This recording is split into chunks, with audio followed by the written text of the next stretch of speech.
Hello, Duffy's. Where do you like me to eat? Archie the manager speaking. Duffy ain't here. Hello, Duffy. Tonight, Clifton Fadiman. Had a mental brain from the radio. Huh? Is he the guy who says what? Madam, what is your problem? No, Duffy, you're thinking of Mark Anthony.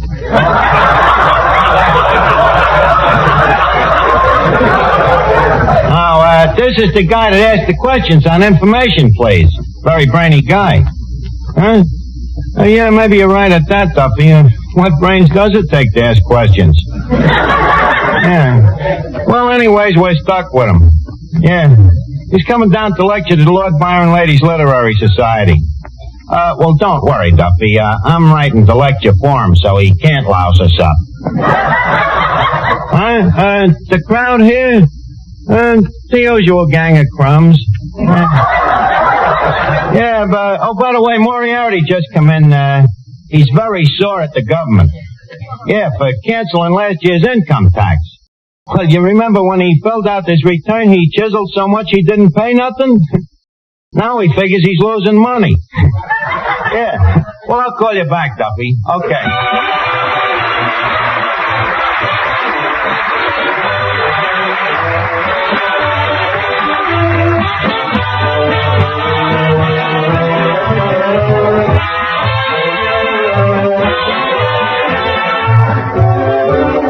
Ladies and gentlemen, welcome to Duffy's. Come on in and meet Finnegan, Eddie the waiter, Miss Duffy, Tito Kazar, Peter Van Steeden and his orchestra, our special guest tonight, Clifton Fadiman, and Archie himself, Ed Gardner.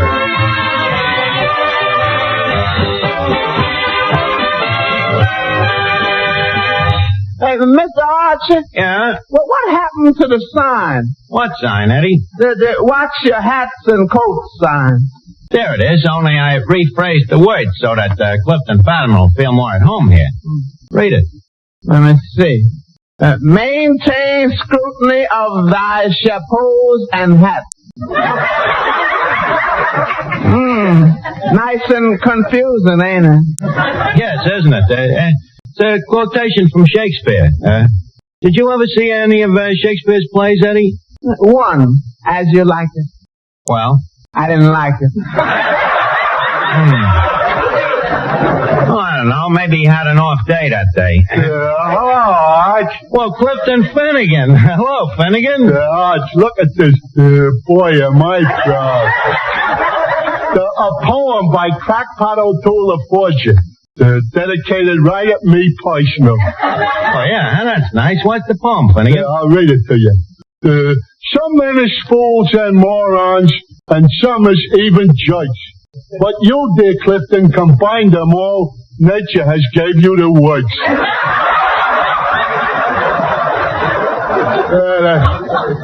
Well, the guy must really like me, huh? Yeah, he must. You may not know it, Finnegan, but that poem is written in pure cubic centimeter. Centimeter? You mean he's going to charge me for it? No, Finnegan, if he charged you, you'd have to pay at least a nickel a meter. Oh. Don't forget, that's an original crackpot. Archie? Oh, yes, Miss Duffy. Did you see my Dostoevsky? Your what? My Dostoevsky. Is it animal, vegetable, or mineral? No, it's a book. Miss Duffy, what would you be doing with a book? Well, Clifton Fadiman's coming down here, and I don't want him to catch me not reading. Well, naturally, You see, if everybody stopped reading, authors would stop writing. And if authors stopped writing because nobody was reading, Mr. Fadiman, being a critic, couldn't read what authors were writing, and that would put an end to his writing about reading. And the poor man would be out of a job. Yeah, I see what you mean. Or to put it another way, if authors write and people please, don't read... Miss Duffy, I don't think I care to go around again. Dostoevsky. Whoever heard of Dostoevsky? Oh, you probably never even heard of Shakespeare. Miss Duffy, not alone have I heard of Shakespeare, I happen to know Bacon, the man who plagiarized him. Who? Sir Francis Bacon, the man who wrote every word that Shakespeare ever wrote. Archie, Archie, do you mean to stand there and say that the greatest writer that ever wrote didn't? Yes, I do. Shakespeare, the so-called bard of Stratford Avenue. I maintain that he is strictly a phony. Archie, how can you say such a thing about a man who's too dead to defend himself? Miss Duffy, you dig him up and I'll tell it to him to his face. Well, wait a minute, Archie. Maybe we're talking about not the same Shakespeare. What was the first name of yours? William. Yeah, that's the one, all right. Of course, William Randolph Shakespeare. Besides, Miss Duffy, when you talk about guys like Shakespeare, it ain't necessary to mention their first names. Everybody knows who you mean. I differ with you. In what respect? How about Washington? Miss Duffy, if I went up to a strange guy and said Washington, I'm sure the guy would know that I meant George. Not if he was selling train tickets. If I was buying a train ticket, I would say Washington, D.C. Why don't you say Shakespeare, D.C.? Because I ain't going to Shakespeare, D.C. Why not? Because I can't get a room. Look, Miss Duffy, I got Clifton Fadiman coming down here to read my lecture to Mrs. Piddleton and them dames, and I got a lot on my mind.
Folks, pending our waiting for the arrival of Clifton Fadiman, Mrs. Piddleton, and Lord Byron Ladies Literary Society, you'll be simply enchanted to know that we will now hear a song by Mr. Tito Gazar, Mexico's answer to the Andrews Sisters.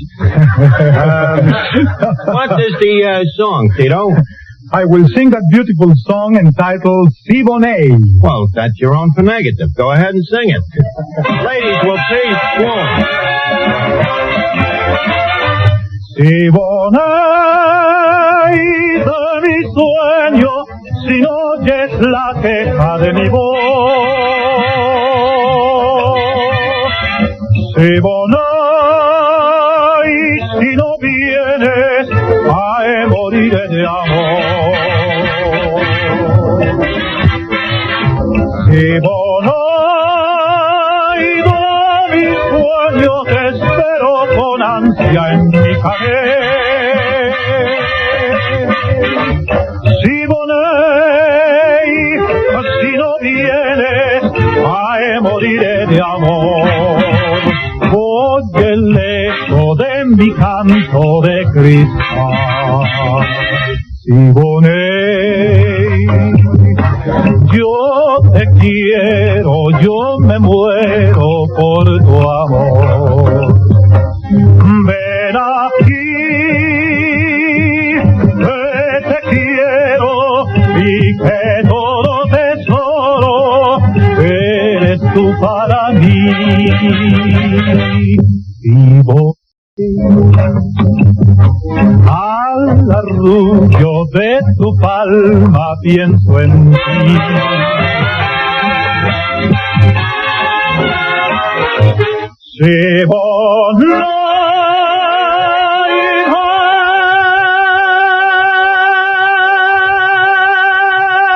Mi sueño espero con ansia mi cadey.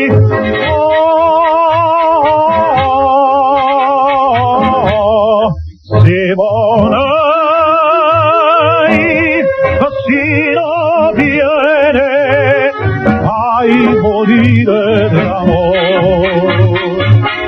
Oye el eco de mi canto de cristal, no se pierda por entre el rojo.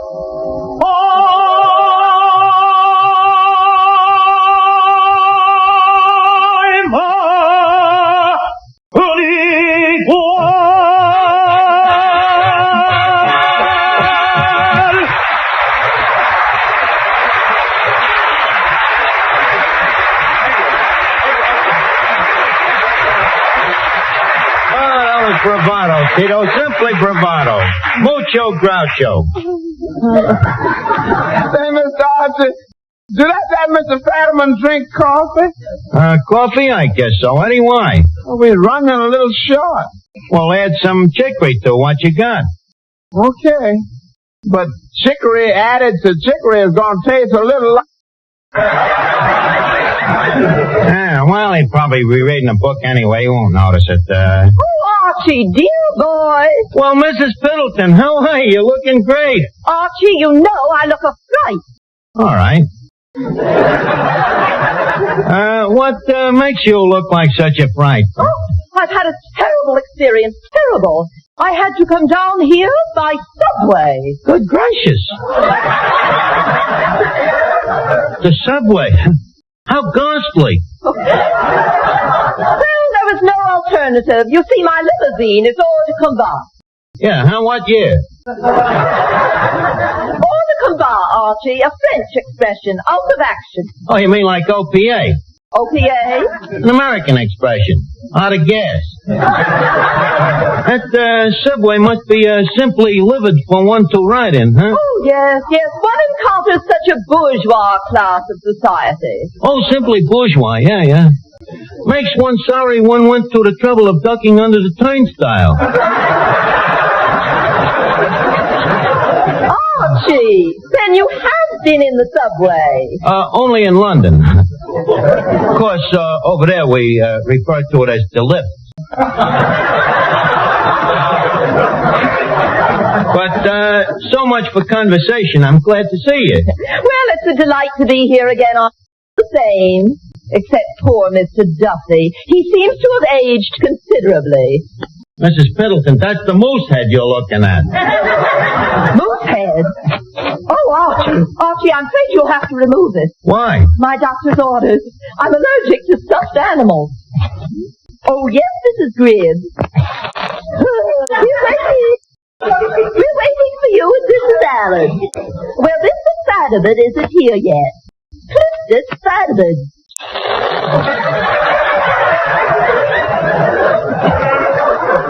Oh, my dear, I can't help it. There's a moose here, and it does something to my hay fever. I should do what? It already has been shot. Oh, yes, he's speaking tonight on literature. Don't know, Dr. Moose. Clifton Fadiman. Well, we'll wait for you, darling. Goodbye.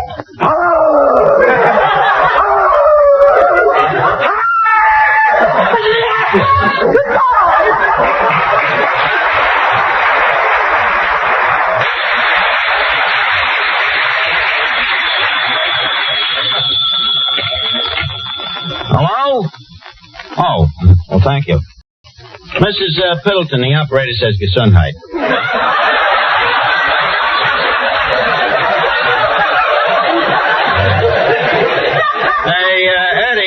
Eddie, take Mrs. Piddleton into the kitchen. There she won't smell the most. I see what you mean. What, Miss Duffy? Ain't that Mr. Fadiman coming in? Oh, sure, Clifton Fadiman.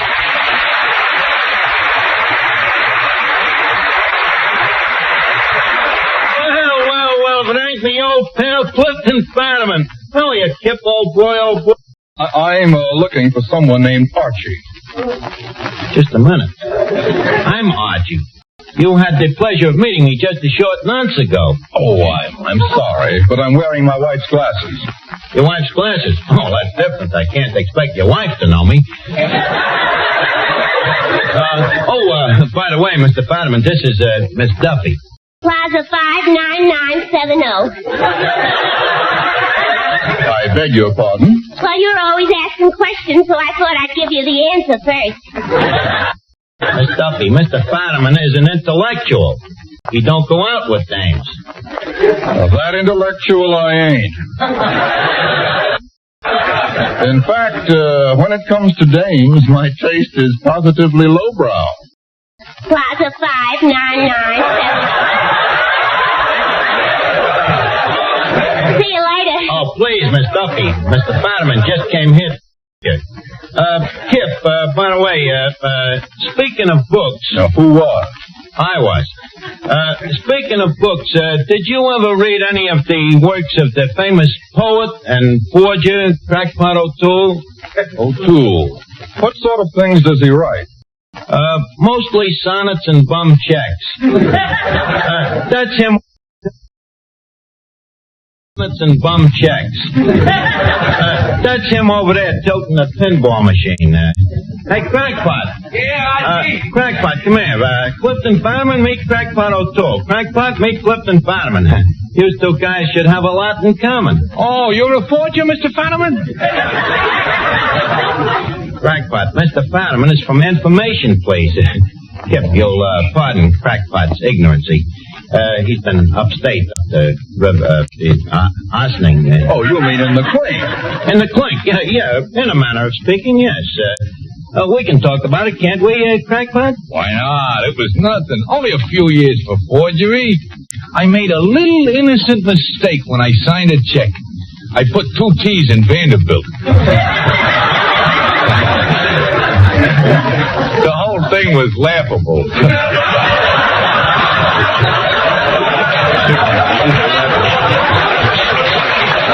By the way, Kip, someday if you get a chance, I'd like you to get a look at Crackpot's adaptation of Shakespeare.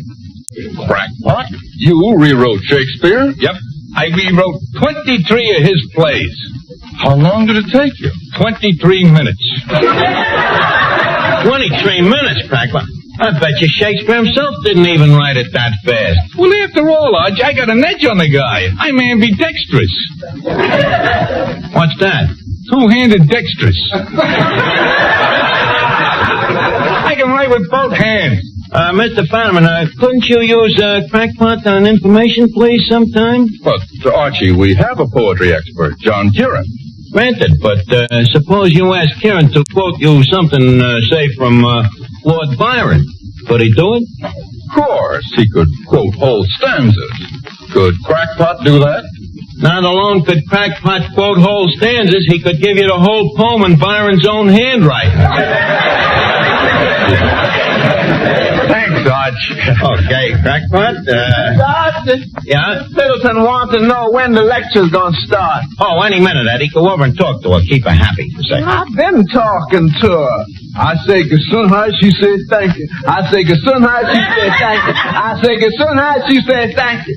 It's pretty monotonous conversation. Well, talk to her anyways. Are you ready for the lecture, Mr. Fadiman? All ready. Okay, you ready, Danny? Ready. Ladies and gentlemen. Just a second, Mr. Fadiman. What's right is right. Danny started first.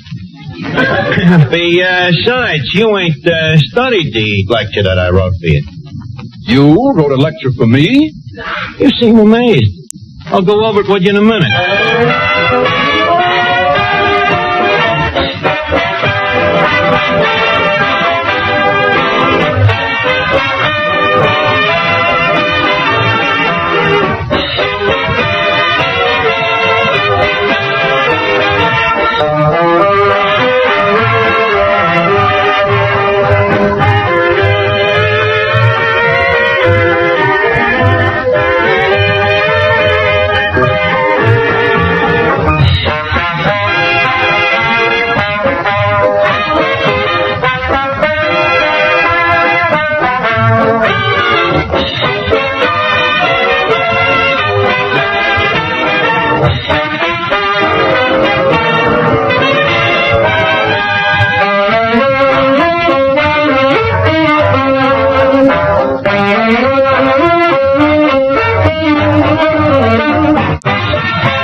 Well, Mr. Fadiman, leave us get started, huh? Archie, did I hear you correctly? You wrote a lecture for me, That's right. and you expect me to read it? Don't worry, there ain't many big words. And what ones there is, I wrote out in capital type. Here it is. But I brought my own lecture. Your own lecture. Look, Fadiman, suppose you was in my spot. Would you let every Tom, Dick, and Harry come in off the street and read his own stuff? How do I know it's clean? How do I know it makes sense? Well, I was just going to talk about the rudimentary forms of iambic pentameter. You see? Listen, in this business, we gotta protect ourselves. Well, all right, I'll read your speech, but there's one thing. What? If I get fired from information, please, can I eat here? That I wouldn't advise. Now, please, leave us get going, huh? Oh, Archie, when is the lecture going to start? Any minute, Mrs. Piddleton. Mrs. P, this is, Clifton Fadiman. Oh, Mr. Fadiman, I want you to know how deliriously happy it makes us girls to have a man like you talk to us. Mrs. Piddleton. These days, it makes girls deliriously happy if any man talks to them. Leave us get on with the lecture, huh? Trumpets, please. Thank you. Your man is improving, Mr. Van Steeden. Thank you. Ladies, I introduce a man who needs no introduction. So, without further introducing him, I present you Mr. Clifton Fadiman. A lecture, Mr. Fadiman. Thank yous, one and all. Ladies of the Lord Byron Ladies Literary Society, my subject for tonight is contemporary literature. I will discuss contemporary literature from literature in the Middle Ages to books for children. Literature is divided into three parts: fiction, non-fiction, and... Archie, where's the third part? I couldn't think of it. I went nuts. One. Literature was started by the cavemen who used to chop out stories in stone with an axe, hence the term hack writer. This, however, was very hard on the circulating libraries, as people got tired carrying home them stone books. Besides, many times the stones would fall on the author, crushing him, hence the expression, pulp writer.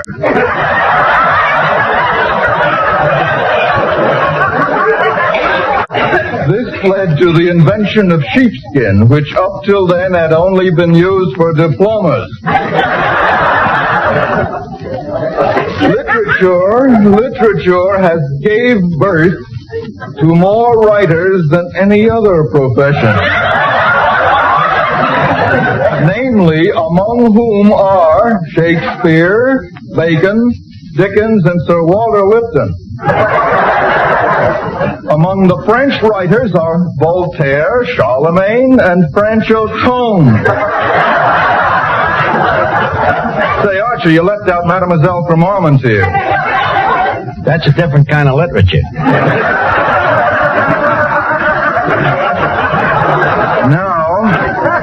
Now, among the American writers is also a great assortment of literary authors.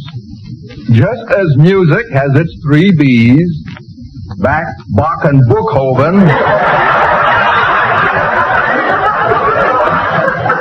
American literature has its three O's, O'Neill, Odette, and O'Toole.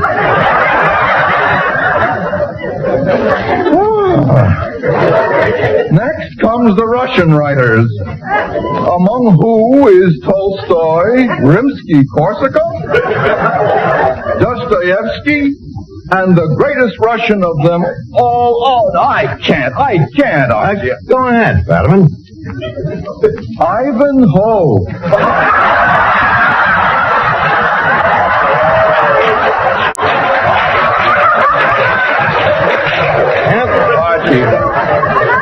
Archie,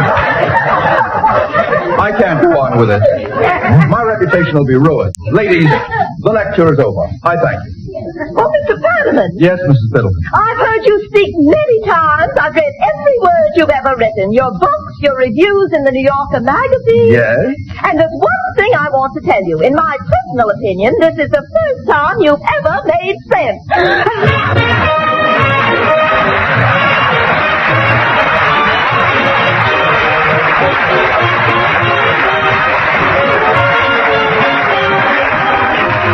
Well, it's time to leave Duffy's for the evening, but let's all meet again at Duffy's next week when our guest will be Monty Woolley. You have a half hour next Tuesday evening at the same time. Remember, Duffy's where your late mate date. Yeah, Duffy, next week, Monty Woolley. Hey, yeah, the guy with the beard. Huh? The hot weather? Don't worry, Duffy. Nature takes care of them things. In the summer, he sheds.